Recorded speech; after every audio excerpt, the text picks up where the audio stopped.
Thank you. It is an honor to be standing here. I want to thank these gentlemen for your leadership, Senator Schatz, Senator Cotton, Senator Murphy. Truly appreciate you stepping up and answering the call. I stand here today, just like these men, not as a Democrat or Republican, not as someone who sits on the right side of the aisle or the left, but as a concerned parent. As a mom who is raising a 13 and a 14-year-old right now, I see the effects of this every single day. When I talk to my friends and talk about what they're dealing with their children, the realities and the negative effects that social media can bring into one's life and into one's home, particularly as they learn to grow, as they're trying to learn their way, have become very real. I've traveled the state of Alabama, and unfortunately I've heard the same thing from parents in every corner of our state. I have sat across from a father who showed me the last picture of his beautiful daughter who died by suicide the next day. Y'all, enough is enough. The data speaks for itself. Over 50%, or just around that, of high school students have said that they are actually addicted in one way or another to social media. We look at the numbers referenced by Senator Schatz between the years of 2011 and 2019, depression among our children has doubled. And in our high school, females, 1 in 3 have said that they have considered suicide. As someone who was a high school young woman at one point in her life, I can tell you how challenging that time is for anyone. But that was 25 years ago. If you add in the complications and the additional stressors and pressure of social media, it becomes too much for some to bear. This bill steps up and does what we need it to. It allows parents to be back a part of the conversation, and it also makes sure that big tech cannot prey on the emotions of our children. I am proud to be a part of this as we see this problem continues to grow. The time to act is now. We must protect our children so that we can protect their future and ultimately make sure that they have the opportunity to live the American dream. Yeah. This might be a question just for Senators Cotton and Senator Britt.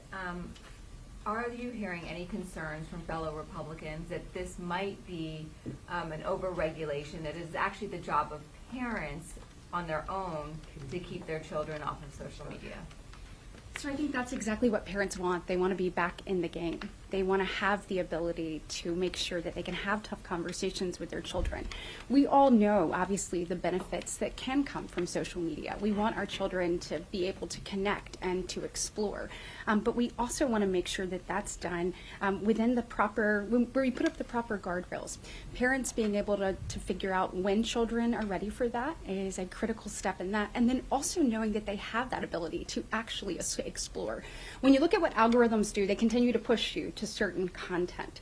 This is going to allow kids, as I was talking earlier, back in the day, and it's maybe too old for some of you young ones in the front row, but you would go into a library, you have the Dewey Decimal System, you'd go to the card catalog, you'd be able to search and find where you wanted to go, exploring the entire room. What algorithms do is they basically send you back to the same part of the library over and over and over again.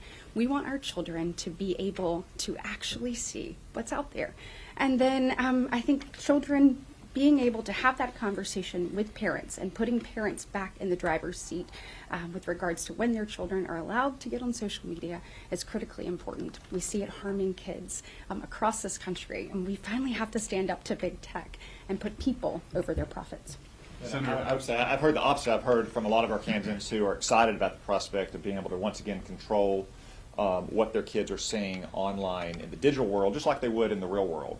For those who have kids under the age of 13, there's an actual and an effective age verification system to make sure that your child is not using a social media site without your knowledge. For ages 13 to 17, parental approval that doesn't currently exist. And I just want to stress again, this is simply applying the age-old wisdom of mankind from the real world to the digital world. We don't let minors sign contracts. We don't let them open bank accounts. We don't let them enlist in the military. We don't let them drink alcohol or smoke tobacco without parental consent.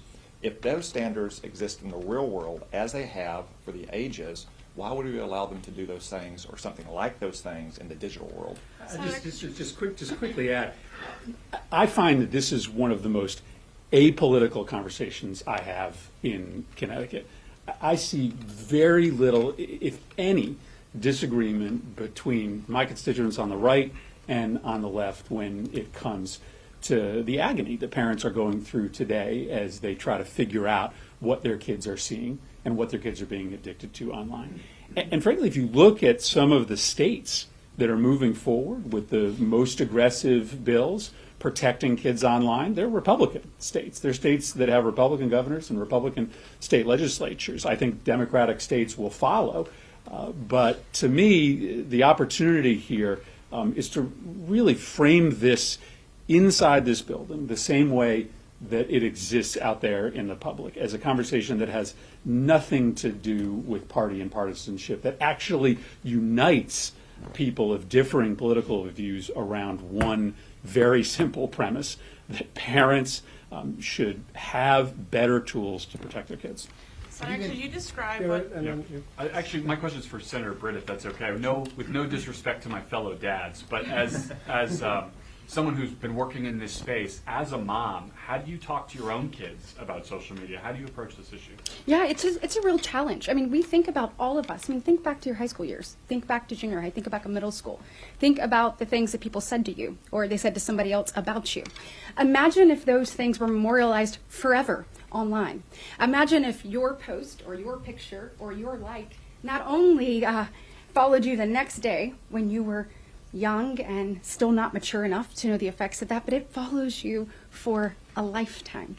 We also look at what young men and young women are dealing with when we actually hear about these things. There's now, people who are getting on social media anonymously and posting negative things about other classmates or starting rumors. Y'all, we can't control all of this. So the reason we're up here as parents is we want to do something to help our children better navigate this, and something to help protect them from the harms that can come. And so when I talk to my kids, and then even when I'm driving carpool and I'm listening to all the different things, people say, did you see that post? Did you see what she was wearing? Did you see who they were with? You realize that all the things we dealt with, y'all, we are layering so many pressures on top of them. And I would just ask you, as adults, how many of you have struggled with what someone has posted on social media, or what someone has said, or what someone has done?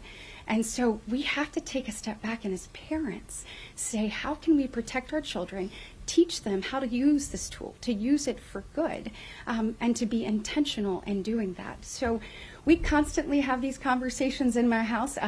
As you can imagine, there's some spirited debate around them. And then also having them with their friends, letting them know that posts and that their comments and their words matter, and that those things have lasting effects. Also trying to teach them that, unfortunately, in this world, we have decided that if you don't agree with someone, you can't show them respect. I think that's completely and totally wrong. Trying to teach them that you don't say something behind a screen that you wouldn't be able to say right there to someone, and trying to kind of sort of reinstill those values in my kids. So it's tough. It really is. We are parenting in a new age. If you think about when we had an issue at school, back when all of us went to school, you've got to kind of leave that issue or that bullying or that problem at school.